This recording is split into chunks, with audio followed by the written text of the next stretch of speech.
Hey friends, welcome back to the channel. So this is the great college essay test, which is to say the qualities that you'll probably want to include if you want to write an awesome personal statement. Now, some of you will remember that a few years ago, I created a similar thing called the great college essay test, but what was missing from that particular test is the qualities that colleges are looking for. So in this video, I'm going to share with you 4 qualities of an awesome piece of writing, in particular a personal piece of writing. That was the old college essay test. And then I'm going to talk to you about 5 admission nutrients, which is to say qualities you'll probably want to include because it's things colleges are looking for in your personal statement and application. And of course, I'll show you through a specific essay that an actual student wrote. Here we go. First, the qualities that you'll want to include if you want to make it an awesome piece of personal writing are number 1, core values. This is to say specific things that an admission reader could look at and be like, ooh, you really care about social justice or the environment or family or whatever it is. And I'll show you some examples in just a minute. The second is what I call insight or so what moments. So insights are moments where you reveal something that surprises us. Ideally, this is something that's not revealed somewhere else in your application, or with a little bit of context that isn't revealed elsewhere in your application. The third quality is something that we sometimes call vulnerability, but doesn't necessarily mean like your deepest, darkest secrets. It's basically evidence that this is truly a personal statement. And I'll give you some examples in just a second. The fourth one is what I call craft, which is to say, did you clearly spend some time revising this over several drafts? Now, those are the 4 qualities of a great piece of personal writing. But in order for them to be a great college essay, you're going to want to include something called admission nutrients.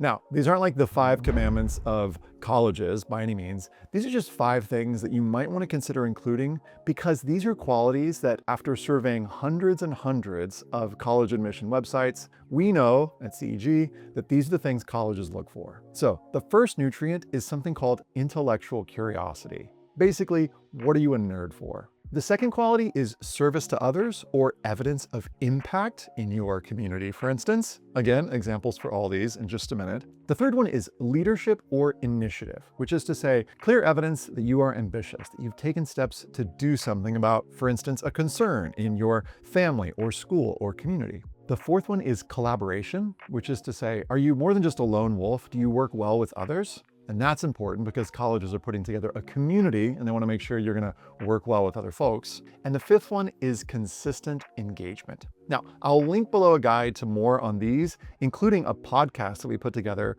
with deans, directors, and assistant directors of admission, where we walk through each of those admission nutrients. But let's take a look at an example essay to see what these look like in an actual piece of writing. This particular essay comes from a student who shall remain nameless, but was part of an online course that I taught a couple years ago. And she wrote about escape rooms, which is something that she knew a lot about and loved. So here's the opening of her essay. Because it's kind of hard to keep 9 different qualities in your head, I'm going to walk through giving the first 4 qualities and talking those through. And then at the end, I'm going to show you what are the admission nutrients that come through in this personal statement. Here it is. The United States is under attack. My eyes widen, listening to the words coming from the speaker. The nuclear missile program has been compromised, and you're now locked in the presidential bunker, moments away from war. That doesn't sound good. You have 60 minutes to disarm the missiles. Good luck. The fate of the world is in my hands. So here we can see some nice examples of what I call craft, which is to say, you can tell the students spend some time and energy thinking about how do I grab the reader's attention here? And she's done a nice job of raising some questions in our minds, like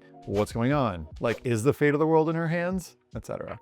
Next paragraph. The fate of the world isn't actually in the hands of a 17-year-old girl, I hope. This is just the name of the game when it comes to escape rooms. I love how she clearly names her topic at the end of that second sentence there in the second paragraph. I first suggested that my family attempt one when we started encountering communication issues. Now they're the tradition that brings us closer, allowing us to learn more about each other in a mind-bending way. However, the lessons I've taken away from escape rooms extend much further than this. And this is what I call a great college essay line, where she basically hints, okay, I'm going to be sharing skills, qualities, values, and interests that are important to me through this lens of escape rooms. And this really clarifies her topic and sets us at ease as readers. So we're like, okay, we know where this is headed.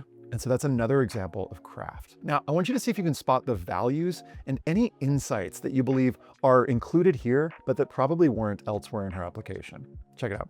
The instant the timer starts ticking downwards, my eyes dart left and right. 60, 5959. Any of the various items meticulously placed around the treehouse's setting could serve as a vital puzzle piece. My analytical mind not only helps plan my getaway in an escape room, but also enables me to look after my community. You see what I'm doing here? She continues, living in Chicago's South Side, but attending a school near downtown, let me witness firsthand the disparities regarding funding and profitability between startups created by minorities in my predominantly African American community and non-minorities in the financial district. This observation prompted me to develop an entrepreneurship program that introduces Black girls to resources needed to create their own businesses. Being Black is a substantial part of my identity, so it's important for me to see others of a similar complexion in a position to make a difference. I strive to make others feel represented, and my ability to analyze situations to create opportunities allows me to do this. Okay, tons of values here.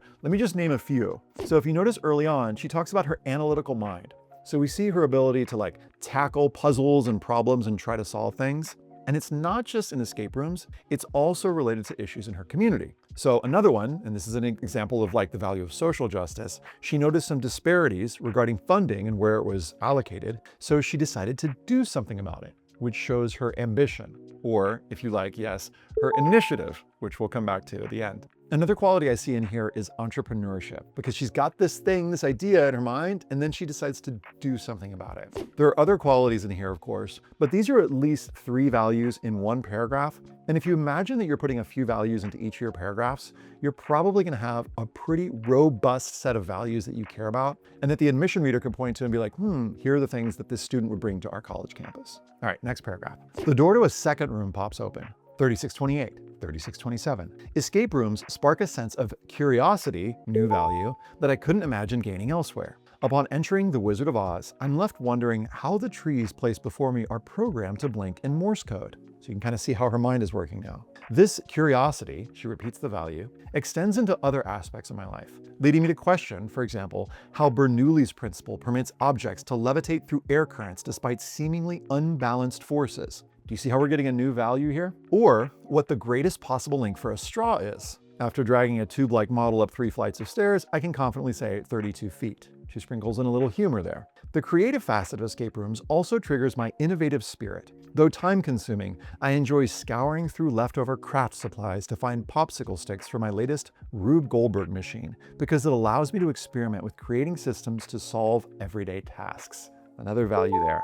By letting my thoughts run wild and engaging in clever endeavors, I gain a feeling of satisfaction, knowing that someday the product of my doing will impact a project expanding beyond myself. But we can sort of start to see the creative engineer at work here. We can see the connection to science, and there's some intellectual curiosity woven in here in terms of the things that the student's curious about. We're also getting insights into the way her mind works, and she's using a particular technique here that you can use, where at the end of each paragraph, she's answering the question either so what or why is this important? And by the way, if you want to find this essay, you'll find it linked below in the guide related to this particular college essay test. All right, last paragraph. The last room looms. 201. Okay, to be honest, I don't always escape the rooms in time. The museum heist is an example. Ultimately, the challenge of squirming through vents and deactivating lasers triumphed over me. Yet, I left grateful knowing I'd be better prepared for our next puzzle, and I've worked hard to not let other setbacks deter me. I was crushed after finding out I didn't advance to nationals in my freshman year of Business Professionals of America, but after tweaking my presentation with the feedback provided, I emerged stronger the following year, earning 2nd place. I approach every situation eager to participate, willing to fail, and determined to grow, because each experience enables me to seek improved solutions moving forward. I've learned that success comes with roadblocks, but outcomes are even more satisfying with a story to tell. Final sentence, but there's just so much happening in that paragraph. I'm ready to enter the next stage of my life as an engineer with the insights that escape rooms have given me. Maybe I'm prepared to have the fate of the world in my hands after all. That final paragraph really includes all the qualities. We see the value of second chances or learning from your mistakes. You can call that a lot of different things. We're also seeing some insights. If you notice at the end of that paragraph, she says, I've learned success comes with roadblocks, but outcomes are even more satisfying with a story to tell, which kind of surprises us and shows us how she's willing to see the best in situations, see the silver lining. There's also some vulnerability. She's like, you know what? Sometimes I fail. Sometimes I don't get the thing that I'm going for, but hey, I learn from these experiences. That's a little vulnerability. There's also some vulnerability at the start of the essay where she mentions that her family, they were having some like communication difficulties. So that's a little vulnerable. Look, these essays don't have to be like 10 out of 10 vulnerable. This is kind of like in the 5 to 7 range where she's like, yeah, sometimes these things happen, but she talks about it in a positive way and gives insights about it. So what are the 5 admission nutrients? Again, just to recap, we've got intellectual curiosity.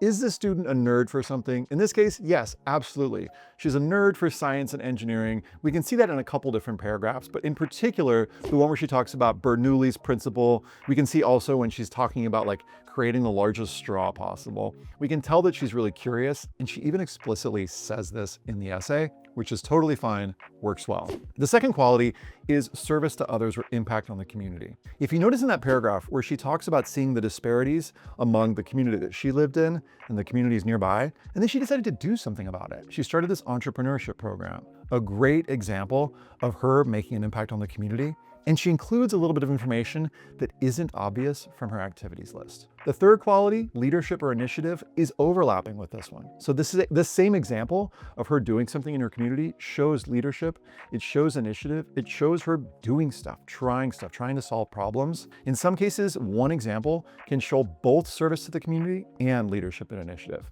Or, of course, in some cases, you could separate those if you want. The fourth quality, collaboration, is one that, in my view, doesn't actually show up a ton in this essay. Like, this student is a rock star doing a whole bunch of different things, but a lot of the language is I. So it's stuff that she's done, that she's taken the first steps on. I would love to see a little bit more collaboration in terms of her working with others. Who is she on the team? How does she contribute to like group efforts? Now, I happen to know that this student included in her supplemental essays examples of collaboration, and she also, in her activities list, gave evidence that she works well with others. But in the personal statement, especially for schools that don't have many supplemental essays, it's nice to include 1 to 2 really short, maybe 1-sentence examples of you working with others. The fifth quality is consistent engagement. Now, I happen to know this student had consistent engagement in her projects because I've seen her activities list, but this again is one that isn't necessarily put into the personal statement. Could she include a couple sentences here that's like a project that I've been involved with for the last 4 years, or here's something that I've been passionate about ever since I was 9. Those might be some short examples to show consistent engagement if you're worried that whatever the thing is isn't clearly shown in your activities list. The thing I want you to know though is these qualities don't necessarily all have to be packed into your personal statement as long as they're shown somewhere in your application. All right, in case all those are too much to remember, take a look at this screen. If you want, you can screenshot this. And below this video, like I said, you'll have a resource PDF you can download that's got all the qualities and the example essay and how you can look for them in your own personal statement that you're writing. As ever, we've got tons of free resources on the website. I'll link below to my free guide to the personal statement. Fun fact, if you're a low-income student and you're looking for one-on-one help, we offer that through our awesome Matchlighters program. And yes, if you're looking for one-on-one essay help, we offer that too. We'll put that links below. All right, much love. See you soon. Bye.